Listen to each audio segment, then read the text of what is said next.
अस्सलामुअलैकुम वीवर्स, आज मैं आपको सिखाने जा रही हूँ तंदूरी खमीरी रोटी तवे पर बनाने का घर पे बेहद आसान किस्म का और परफेक्ट तरीका।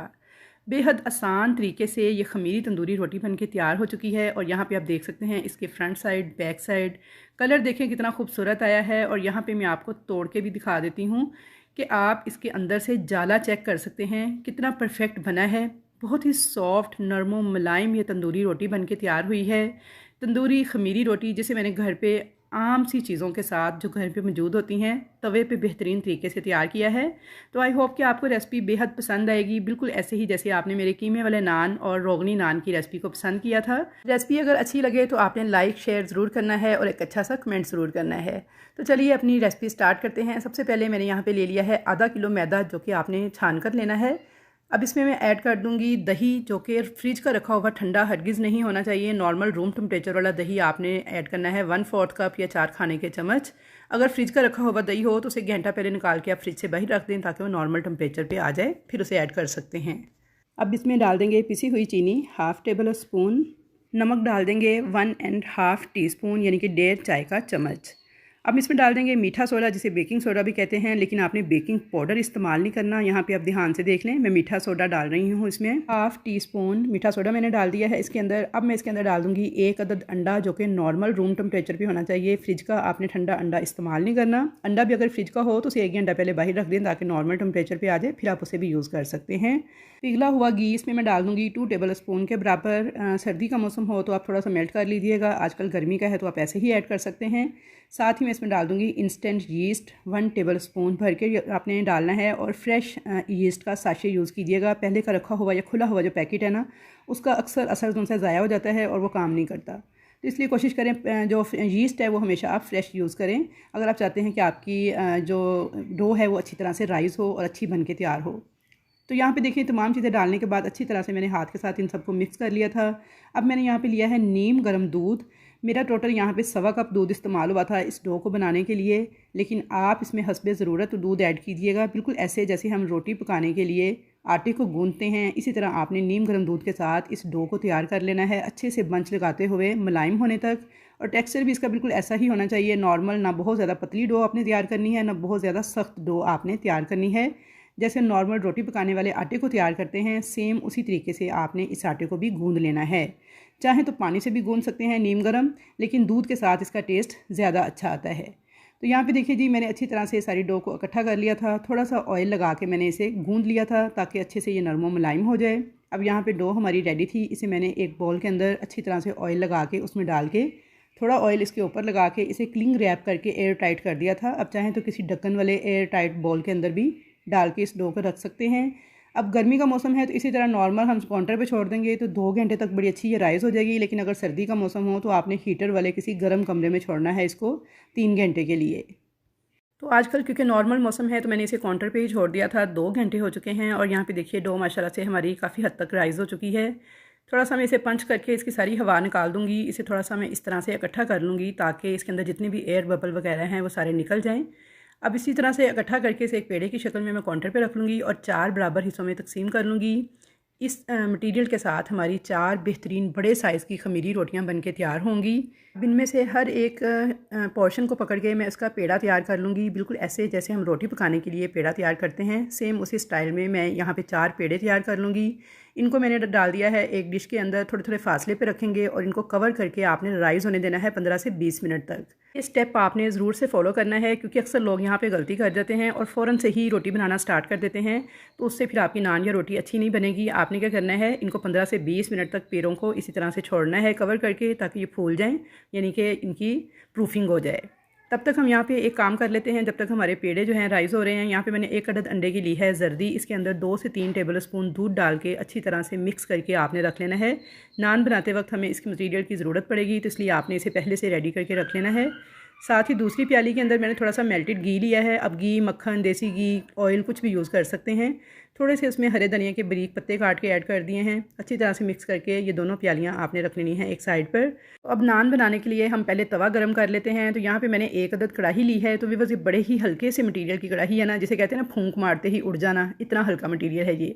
अब इससे आप अंदाज़ा लगा लें कि कितने हल्के मटीरियल की लोहे की कढ़ाई है। और इसके ऊपर इस तरह से ये एक तवा बना हुआ है। तवा भी बिल्कुल ऐसे ही हल्के से मटीरियल का है जैसे छिलका सा होता है, यानी कोई इतना वज़नी चीज़ नहीं है। ये लोहे का है, ये मैंने दराज से मंगवाया है और ये इसे कहते हैं डबल तंदूरी तवा। इसके साथ ही ये कढ़ाई मिलती है। तो भी बस ये इतनी कि आसान कर दिया ना इसने, नान बनाना, रोटी बनाना, तंदूरी रोटी बनाना, रोगनी नान बनाना, कीमे वाला नान बनाना, ये तमाम चीज़ें आप मैं मिनटों में घर पे तैयार कर लेती हूँ। उससे पहले मैं इसे नॉर्मल तवे पे तैयार करती थी लोहे के, तो उसमें टाइम थोड़ा ज़्यादा लगता था, लेकिन इस पर झटपट से तैयार हो जाती हैं। ये मैंने दराज से ऑनलाइन मंगवाया है। और अब यहाँ पे देखिए मैंने फ्लेम ऑन कर दिया है कढ़ाई के नीचे, और इस तवे को आपने इसी तरह कढ़ाई के ऊपर रख के ही इस्तेमाल करना होता है। हाई फ्लेम पे हमने देखिए यहाँ पे इस कढ़ाई को गर्म होने देना है, और जब कढ़ाई गर्म होगी उसके बाद तवा भी गर्म हो जाएगा। फुल तेज़ गर्म तवे के ऊपर आपने नान या रोटी को डालना होता है।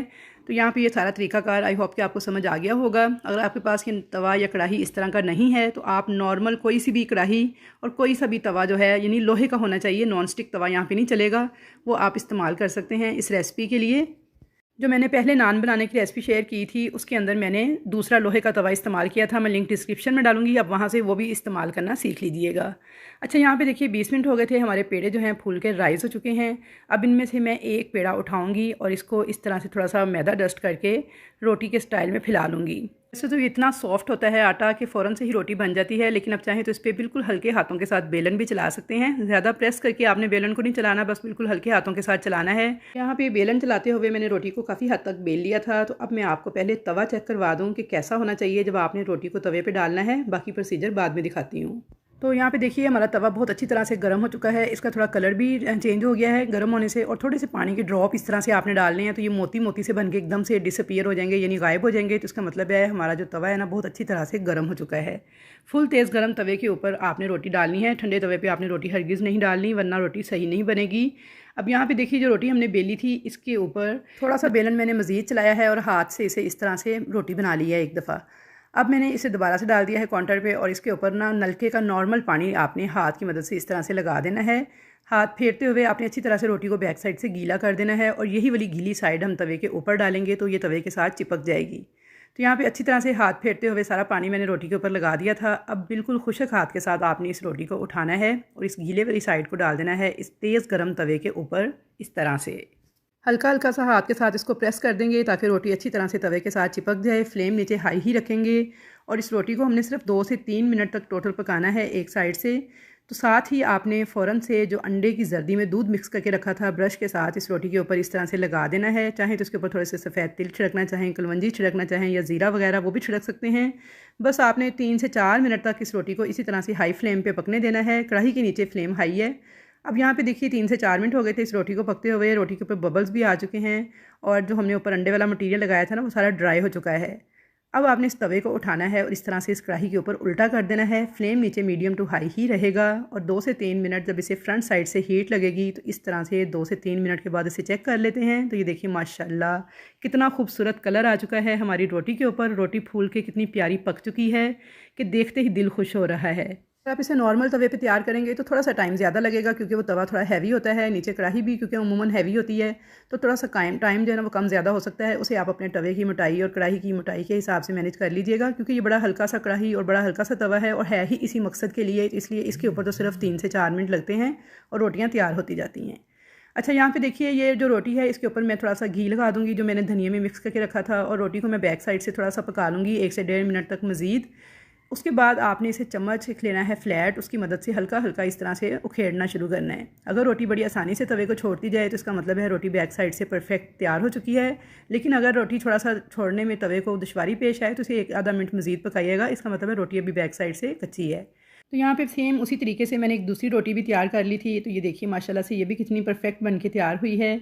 आपको मैं इसकी बैक साइड भी चेक करवा देती हूँ। तो ये देखिए माशाल्लाह कितनी खूबसूरत रोटियां हमारी बनके तैयार हो रही हैं, और इतनी गर्मा गर्म रोटियां जब आप बना के सर्व करेंगे ईद उल अज़हा पे गोश्त के साथ तो यकीन करें ईद का मज़ा दुबाला हो जाएगा। तो यहाँ पे देखिए व्यूअर्स, रोटी को मैंने आपको दोनों साइडों से चेक करवा दिया है कितनी बेहतरीन बन के तैयार हुई हैं। इसी तरीके से मैं सारी रोटियाँ, सारे नान इस तवे पे तैयार कर लेती हूँ झटपट से। तो अब इसके ऊपर वो घी लगा देंगे जो कि हमने धनिया में मिक्स करके रखा था। तो यहाँ पे आप फाइनल लुक देख लीजिए इन रोटियों की, मैं आपको तोड़ के भी दिखाती हूँ।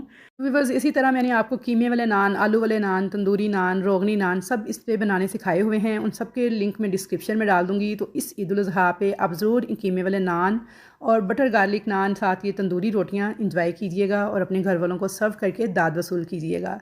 तो यहाँ पे देखिए जी, माशाल्लाह से कितनी बेहतरीन, कितनी नरम, सॉफ्ट, मुलायम रोटी, जैसे बड़े बड़े रेस्टोरेंट से आप ख़रीद के खाते हैं बहुत महंगी, वो आप घर पे झटपट से तैयार कर सकते हैं और घर वालों से दाद वसूल कर सकते हैं।